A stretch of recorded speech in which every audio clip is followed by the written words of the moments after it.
I used to think stability was something you built slowly, brick by brick, without realizing how heavy it was until the whole thing collapsed on your chest.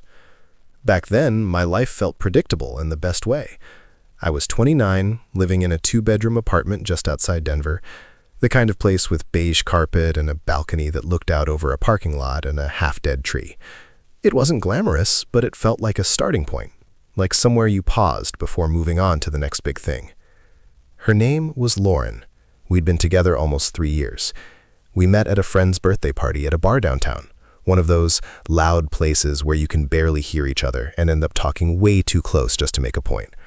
She laughed at something dumb I said about the jukebox playing the same song twice, and that laugh stuck with me. It wasn't perfect or polite. It came out in bursts like she couldn't help it. By the end of the night, I gave her my jacket because it started snowing, and she texted me before I even got home. For a long time, we felt solid. Not flashy, not dramatic, solid. She moved into my apartment after a year, her coffee mug slowly replacing mine in the cabinet, her throw pillows somehow multiplying on the couch. We argued about normal things, whose turn it was to do dishes, whether the TV should be mounted or left on the stand, which route to take to her parents' house in Fort Collins. Nothing that ever made me think we were fragile. We talked about the future in that casual way couples do when they assume it's a given. Marriage wasn't some big dramatic topic. It was just there, like furniture you hadn't bought yet. We talked about maybe buying a house someday, something small with a yard for a dog she insisted we'd eventually have. I started putting a little extra money aside, telling myself it was just being responsible, not planning a ring. But in my head, that's exactly what it was.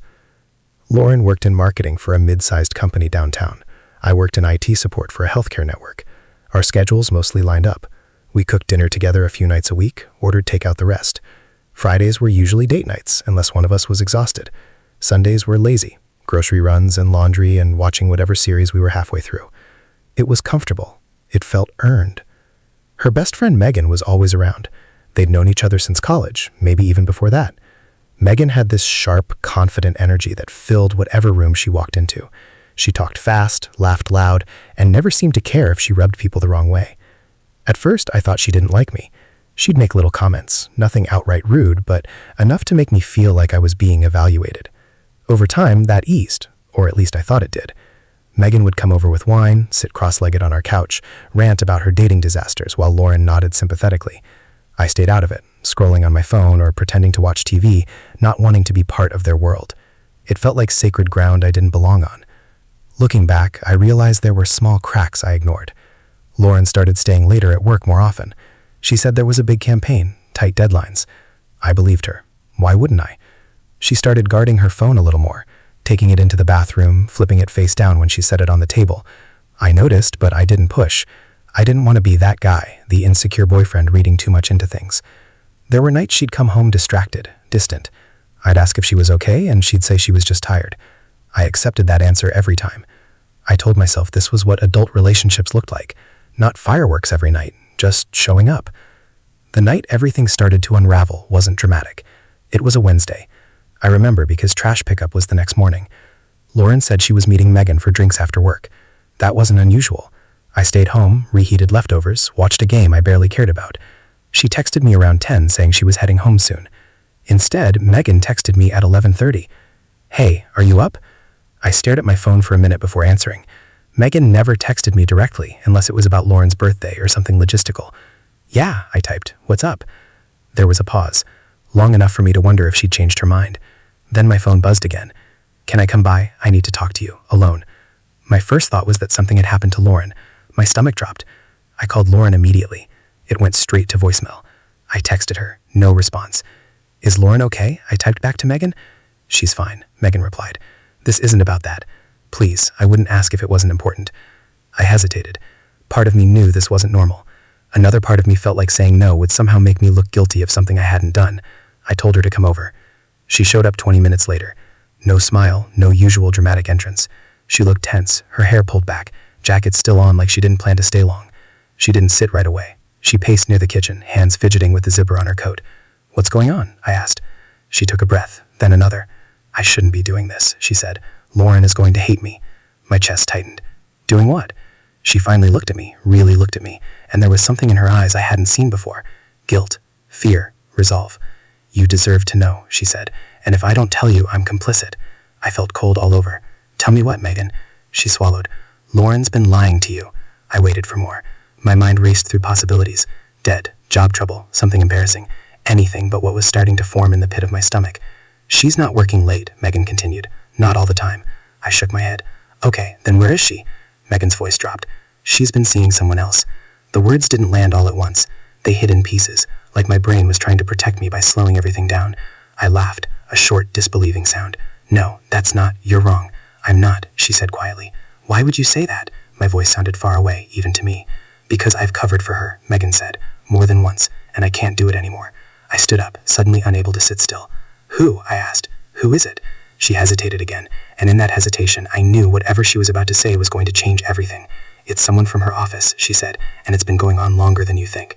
The room felt too small, the walls too close. My phone buzzed on the coffee table. A text from Lauren. "Sorry, babe, phone died. On my way home now." I stared at the screen, my heart pounding, Megan's words echoing in my head, and for the first time since I met Lauren, I didn't know who she was anymore. I didn't respond to Lauren's text right away. I just stared at it like it might change if I waited long enough. Megan was standing a few feet away from me, arms crossed now, like she was bracing for impact. My apartment felt unfamiliar, like I'd walked into someone else's life by mistake. Every object suddenly meant something. The couch we picked together, the framed photo from a weekend in Breckenridge, her boots by the door. "You're sure?" I said finally. It wasn't a question. It was desperation trying to disguise itself as logic. Megan nodded. "I wish I wasn't." "How long?" I asked. She exhaled slowly. "Since late spring. Maybe earlier." I didn't know at first. She told me it was just flirting. Then she told me it was just drinks. Then she stopped telling me anything and just asked me to lie for her. I felt something crack inside my chest, not break completely, just enough to let the air rush out. "Who is he?" Megan hesitated, then said his name. I won't repeat it here because it doesn't matter. He was a coworker. Married but separated, according to Lauren. That detail stuck with me because of how carefully Megan said it, like she'd already argued with Lauren about whether that made it better or worse. "She says she loves you," Megan added quickly. "She says she's confused, that she doesn't know how it got this far." I laughed again, louder this time, a sharp sound that surprised even me. "That's the line?" Megan flinched. "I'm not defending her." "Then why now?" I asked. "Why tell me tonight?" She looked down at the floor. "Because tonight she told me she thinks she might leave you." The words hit harder than the cheating itself. Leave me. Not confess, not end it. Leave. Like I was the side choice she hadn't decided how to discard yet. "She said she was meeting you," I said. "That's why she was late." Megan nodded. "She was. And then she went to see him." I felt sick. I leaned against the counter, suddenly dizzy. Every memory from the past few months started replaying with new meaning. The late nights, the distracted dinners, the way she'd pull away when I kissed her sometimes, like she was somewhere else entirely. "I didn't want to be the villain," Megan said softly, "but I can't watch you plan a future with her when she's already halfway out the door." My phone buzzed again. Another text from Lauren. "Traffic's awful, almost there." I looked up at Megan. "She's coming here." "I know," she said. "That's why I need to leave." "Wait," I said. "Don't. Stay, please." She shook her head. "This is between you and her now." She grabbed her purse, walked toward the door, then stopped. "I'm sorry," she said, "for not telling you sooner." Then she was gone. The apartment went silent in a way that felt unnatural, like even the refrigerator had stopped humming. I paced. I sat down. I stood up again. My hands were shaking. I didn't know if I was angry, heartbroken, or numb. Probably all three, layered on top of each other in a way that made it hard to breathe. I thought about confronting Lauren immediately, laying it all out the second she walked in. I thought about pretending I knew nothing, watching her lie to my face. I thought about packing a bag and leaving before she got there. Every option felt wrong. Her key turned in the lock. I stayed where I was, standing in the living room, arms at my sides. She walked in smiling, tossing her purse onto the chair, shrugging off her jacket like it was any other night. "Hey," she said. "Sorry I'm so late." Megan wouldn't stop talking. The lie came out so easily. That hurt more than I expected. "Lauren?" I said. She froze. Something in my tone must have tipped her off. "What's wrong?" "Megan was here," I said. Her face drained of color. "What?" She told me everything. For a second, she didn't say anything. She didn't deny it. She didn't ask what I meant. She just stood there, eyes wide, mouth slightly open, like a kid caught doing something they knew was wrong. "You shouldn't have talked to her," she said finally. That was it. That was her first instinct. Not, "I'm sorry," not, "let me explain." You shouldn't have talked to her. "So it's true," I said. "All of it." She looked away. "It's not that simple." I felt a bitter smile pull at my mouth. "It never is." She sat down slowly, like her legs couldn't hold her anymore. "I didn't mean for it to happen." "Stop," I said. "Just stop. I don't want the script." She looked up at me, eyes glossy. "I love you." "Do you?" I asked. "Because this doesn't feel like love." She started crying then, real tears, shoulders shaking. "I'm so confused. I feel like I've been drowning and I didn't know how to tell you." "Drowning in what?" I snapped. "A relationship where I've been nothing but present." "That's not fair," she said. "You don't know what I've been feeling." "You're right," I said. "I don't, because you didn't tell me. You told him." She flinched at that. "How long?" I asked. "I want the truth." She wiped her face with her sleeve. "Since April." It was October. My vision blurred for a moment. 6 months. 6 months of lies layered on top of routines and shared meals and weekend plans. "Did you sleep with him?" I asked. She hesitated. Just a fraction of a second. Enough. "Yes," she whispered. I felt something inside me shut down completely, like a door slamming closed. "How many times?" "I don't know," she said. "I didn't keep count." That did it. I turned away, walked into the bedroom, and closed the door behind me. I sat on the edge of the bed, staring at the floor, trying to ground myself in something real. My phone buzzed in my pocket. A text from Megan. "I'm here if you need me." I didn't respond. Lauren knocked on the door softly. "Please don't shut me out." I laughed under my breath.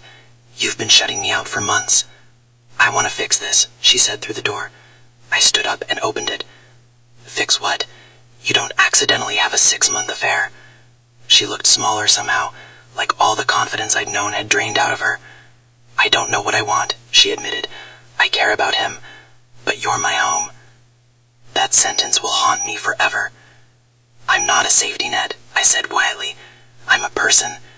She reached for me, but I stepped back. "Do you love him?" I asked. She didn't answer right away, and that was answer enough. "I need you to leave tonight," I said. Her eyes widened. "What?" "I can't look at you right now," I said. "Pack a bag. Go to Megan's, or his. I don't care." She started to argue, then stopped. She nodded slowly, like she knew this moment had been coming whether she admitted it or not. As she packed, I sat on the couch, staring at the blank TV screen. Every sound felt amplified. Zippers, drawers, the soft thud of shoes being tossed into a bag.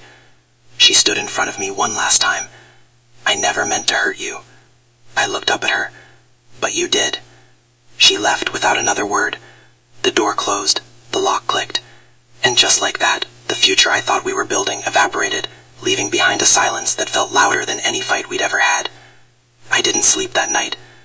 I sat there until the sky outside started to lighten, replaying every moment, every missed sign, wondering how I could be so sure of something that was never really mine. The days after she left blurred together in a way that still feels unreal when I think back on it. Time didn't move normally. It stretched and collapsed at the same time. I went to work, answered emails, sat in meetings, nodded when people talked to me, but none of it stuck. I drove home and forget the drive entirely, like my body was on autopilot and my brain had checked out somewhere along the highway. The apartment felt wrong without her. Not empty exactly, more like haunted. Her shampoo was still in the shower. Her coffee mug sat in the sink from that morning. A pair of leggings hung over the back of the chair like she'd be back any second to grab them.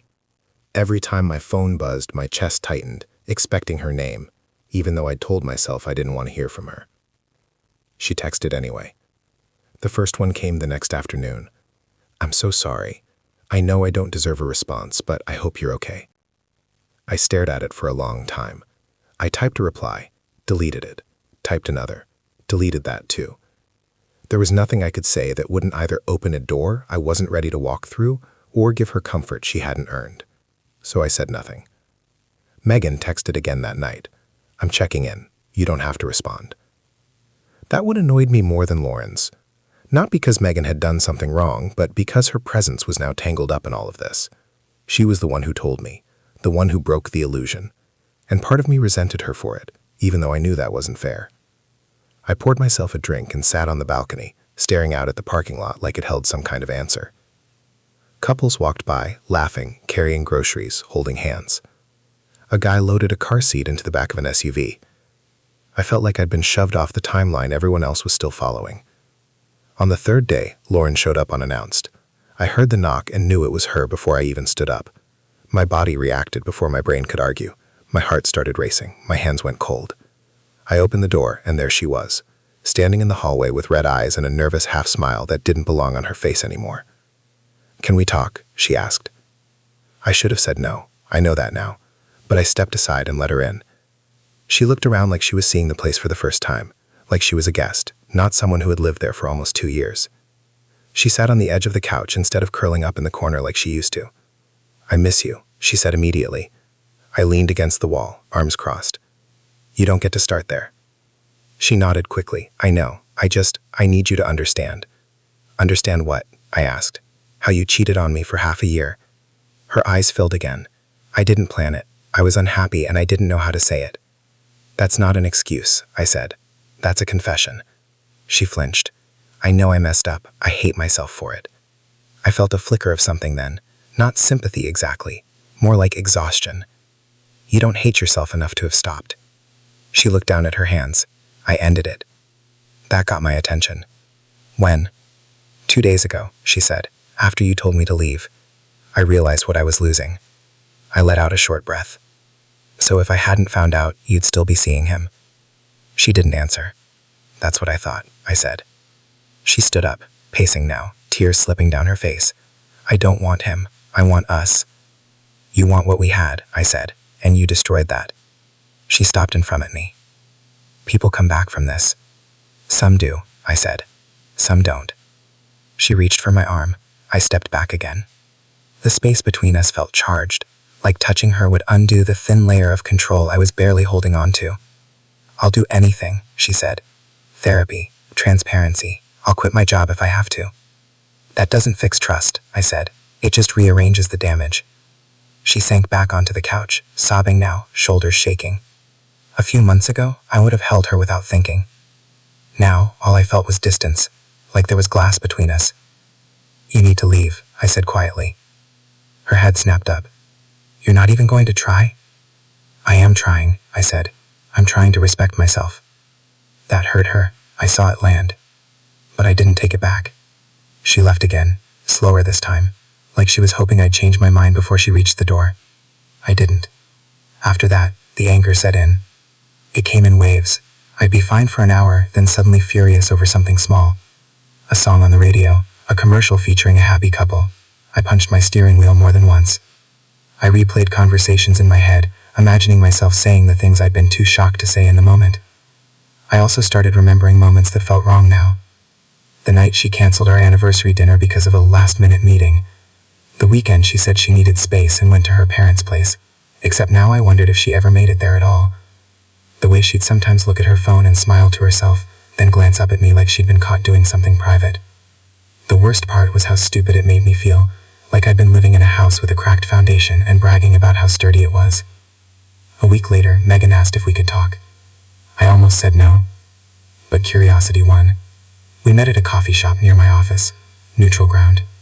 She was already there when I arrived, hands wrapped around a mug, eyes tired. I know you probably hate me, she said as soon as I sat down. I don't hate you, I said. I just don't know where to put you. She nodded. That's fair. She told me things I hadn't known, about how Lauren would vent about me, about feeling restless, about being afraid of settling down, about how the coworker made her feel alive again. Hearing my relationship reduced to talking points over drinks made my stomach twist. I told her to tell you, Megan said. Over and over. She said she would, then she didn't. Why did you really tell me? I asked. Megan looked me straight in the eye. Because she started talking about you like you were already gone, like you were an obstacle, not a person. That stung in a new way. She loves attention, Megan added. She always has. And you gave her stability. He gave her validation. She wanted both. I sat back, absorbing that. Did you ever think about not saying anything? Every day, Megan said, but I couldn't watch it anymore. There was a pause, an awkward one. I need to say something, she said carefully, and I don't want you to misunderstand. I raised an eyebrow. Okay. I'm not doing this to get closer to you, she said. I don't want to replace her. I needed you to know I wasn't trying to manipulate anything. The fact that she felt the need to say that told me more than the words themselves. I appreciate that, I said, and I meant it. We parted ways after that. No hugs, no dramatic goodbye. Just two people connected by the same fallout, trying to step out of the blast radius. That night, Lauren called me. I didn't answer. She left a voicemail. Her voice sounded small. I don't know how to live with what I've done. I miss you so much, please. I deleted it. Not because I didn't feel anything, but because I felt too much. And I knew if I kept letting her reach me, I'd never start healing. Still, even as I tried to move forward, something gnawed at me, a sense that there was more I didn't know. Something unfinished, something that hadn't fully surfaced yet. I was about to find out just how right that feeling was. It was almost 2 weeks later when I finally saw the full scope of what Lauren had done, and it hit me in the most mundane, everyday way, which somehow made it worse. I was grabbing coffee before work, standing in line at that little independent shop on the corner of Colfax and Vine, scrolling through my phone, trying not to think about her. I'd managed some semblance of routine, but inside it still felt like everything was hollow. I didn't want to think about her. I didn't want to answer calls or texts, and yet every little sound of a notification made my chest tighten. That morning, my phone buzzed with a number I didn't recognize. I usually ignored numbers like that, but something in my gut told me to answer. "Hello?" I said. "Hey, is this him?" A woman's voice, hesitant, almost trembling. "Yes. Who's this?" Her silence stretched for a moment before she said, I think you need to know the truth about Lauren." I froze. My coffee in hand, half steaming, suddenly seemed like it belonged to someone else. "What truth?" I asked, heart hammering. "I was involved, too," she admitted. "Not like you think, not romantically, but I worked with Lauren. I saw things, heard things. I didn't know who else to tell." I stepped aside, gripping the counter as the room tilted slightly. "Go on?" She took a deep breath, almost audible through the phone. "There were other men, more than just the coworker. She's been keeping secrets, even bigger than the one you know about. I don't know all of them, but I know she's been sneaking around, making plans, lying. Everyone at the office knew something was off. Some of them tried to tell me. I didn't believe it until I pieced it together. I thought maybe it wasn't my business, but it is. It's your life she's playing with." My hands shook. I dropped the phone into my pocket, spilling coffee across the counter. I didn't care. I just stared at the floor, trying to process the layers of betrayal piling over me. I hung up and didn't move for a while, just breathing, tasting coffee and fear and anger all at once. Then I drove home in a daze, the streets familiar but alien, and walked into the apartment that had felt empty before, but now felt like a museum dedicated to someone I didn't know. Lauren was waiting, as if she had some divine right to be there. I don't know why she had the nerve to show up again. Maybe she thought the last 2 weeks had softened me. "Can we talk?" she asked. Her voice was small, unsteady, the way it always was when she needed something. I didn't answer. I walked past her to the couch and sat down. My phone sat on the table, notifications buzzing, and I ignored every single one. "I ended it with him," she said. "I only want you." I stared at her. "Ended it? Do you really think that fixes anything?" "It's over," she whispered. "It's not over," I said, "because over isn't just about cutting ties. Over is about trust. Over is about respect. Over is about not lying for months, for half a year, while telling me you love me every day. Over is about being honest before everything falls apart." She flinched at that, the words landing heavier than I imagined they could. I didn't know how to tell you, she said. You didn't know? I echoed. You lied. You deceived me. You hid things that destroyed every memory I have of us. That's not knowing. It's doing it anyway. Her eyes watered, and I could see her beginning to unravel, the way she always had when she realized she had overplayed her hand. I love you, she said. I've always loved you. I messed up. I laughed, but it was hollow. Love? You don't get to cherry-pick your mistakes and call them love. Love doesn't make a person feel invisible while they're being replaced. The silence that followed was deafening. Neither of us moved. I could hear my own heartbeat pounding in my ears, feel the blood rushing in my temples. I realized then that whatever had existed between us, the plans, the dreams, the apartment full of small things that used to feel like home, was gone. Completely gone. I want to make it right, she said finally. I'll do anything. Please, just give me a chance. I shook my head slowly. No. You had your chance. You had everything you needed to choose me or walk away. You walked away while pretending to stay. I can't go back into that. Not now. Not ever. Her face crumbled. So, it's over. Yes, I said.